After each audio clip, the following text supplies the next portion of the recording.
Assalamualaikum warahmatullahi wabarakatuh. Kami dari kelompok 1 akan mempresentasikan tentang algoritma brute force. Di dalam kelompok 1 terdapat saya sendiri, Aditya Hernanda, dengan NIM 2018420080. Ada M. Taufik Firdaus dengan NIM 2018420028. Ada Muhammad Wisnu Pratama dengan NIM 2018420004. Yang pertama yaitu definisi algoritma brute force. Brute force sendiri adalah sebuah pendekatan yang langsung straightforward untuk memecahkan suatu masalah. Biasanya didasarkan pada pernyataan masalah atau problem statement dan definisi konsep yang dilibatkan.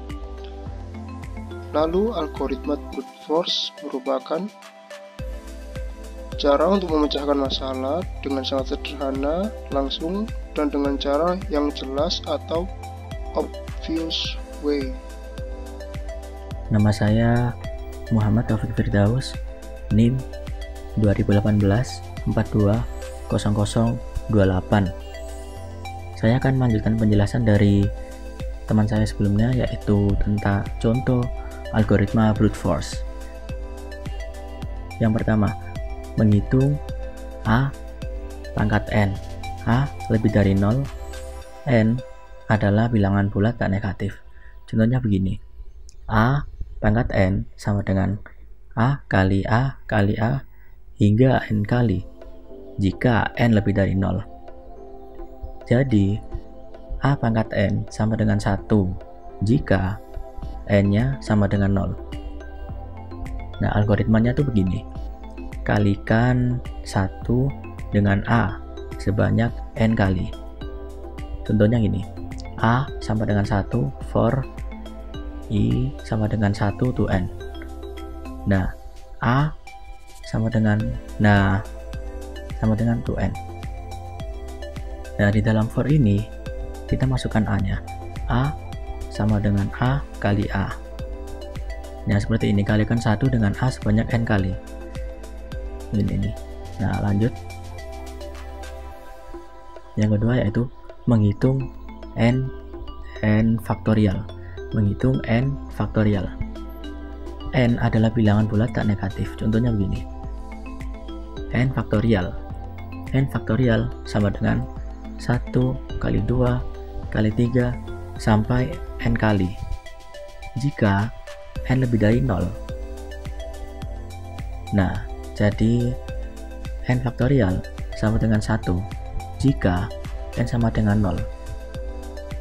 Kalau N nya sama dengan 0, dia akan meretrum ke 1. Kenapa demikian? Karena N faktorial itu nilainya sama dengan 1, makanya kita kasih 1. Algoritmanya itu begini, kalikan N buah bilangan, yaitu 1, 2, 3 sampai N bersama-sama. Jadi contoh codingannya itu sama seperti tadi, yaitu seperti ini, A sama dengan 1 for I sama dengan 1 to N. A sama dengan A. Yang membedakannya itu hanya di I sama ini ya, beda di I nya, hanya merubah dengan I. Jadi ini A sama dengan A kali 1, I nya ini nanti berkelipatan dari 1, nanti 2, 3 dan seterusnya. Lanjut, yang ketiga yaitu mengalihkan dua buah metrik yang berukuran N kali N. Misalkan C sama dengan A kali B. Yang dimaksud dari C A kali B ini adalah metriknya, dan elemen-elemen metrik dinyatakan sebagai C IC, A IC, dan B IC. Nah, contohnya seperti ini, C IC sama dengan A I 1 B IC ditambah A I2 B 2C hingga seperti ini. Nah, algoritmanya tuh begini, hitung setiap elemen hasil perkalian satu per satu dengan cara mengalihkan dua vektor yang panjangnya n. Algoritmanya tuh contohnya begini. 4, 2, 3, 5 kali 5, 1, 6, 2. Hitungnya kan gini, 4, 2 sama 5 sama 6, 4 kali 5, 2 kali 6, dan seterusnya. Faktornya kan gini. Selanjutnya yaitu pemfaktoran. Menemukan semua faktor dari bilangan bulat n selain dari 1 dan n itu sendiri. Definisinya yaitu bilangan bulat A adalah faktor dari bilangan bulat B jika A habis membagi B. Nah, di sini ada algoritmanya. Prosedur cari faktor n input, mencari faktor dari bilangan bulat n selain 1 dan n itu sendiri. Masukannya yaitu n, keluarannya setiap bilangan yang menjadi faktor n dicetak. Deklarasinya K. K sama dengan 1. Di sini ada boolean ketemu sama dengan flash. Di sini ada looping for. K sama dengan 2 to n in 1. Dan ngeceknya yaitu dengan if n mod K sama dengan 0. Nah, yang dimaksud mod di sini yaitu hasil sisanya. Jadi 6 mod 2 kan habis, jadi 0. Jadi write K n. Nah, K ini 2, jadi bener.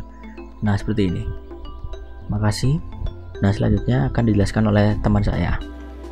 Assalamualaikum warahmatullahi wabarakatuh. Nama saya Muhammad Wisnu Sabda, NIM 2018 420004. Di sini saya akan menjelaskan tentang karakteristik algoritma brute force, yaitu 1. Algoritma brute force umumnya tidak cerdas karena membutuhkan jumlah langkah yang banyak dalam penyelesaiannya. Kadang-kadang algoritma brute force disebut juga algoritma naif. 2. Algoritma brute force seringkali merupakan pilihan yang kurang disukai karena kurangnya keberhasilan itu, tetapi dengan mencari pola-pola yang mendasar, keteraturan atau trik-trik khusus biasanya akan membantu kita menemukan algoritma yang lebih cerdas. 3. Untuk masalah yang ukurannya kecil, kesederhanaan brute force biasanya lebih diperhitungkan daripada kurangnya keberhasilan. Algoritma brute force sering digunakan sebagai basis bila membandingkan beberapa alternatif algoritma yang lebih simpel. Kesimpulan, algoritma brute force merupakan algoritma yang sedikit rumit dan kurang disukai karena kurangnya keberhasilan dalam perhitungan itu dan membutuhkan jumlah angka yang besar untuk penyelesaiannya. Tetapi dengan mencari pola-pola yang mendasar dan trik khusus, algoritma brute force dapat membantu kita menemukan algoritma yang lebih cerdas. Sekian presentasi dari kelompok kami. Bila ada salah atau kurang dari kata-kata kami, mohon dimaafkan. Terima kasih. Wassalamualaikum warahmatullahi wabarakatuh.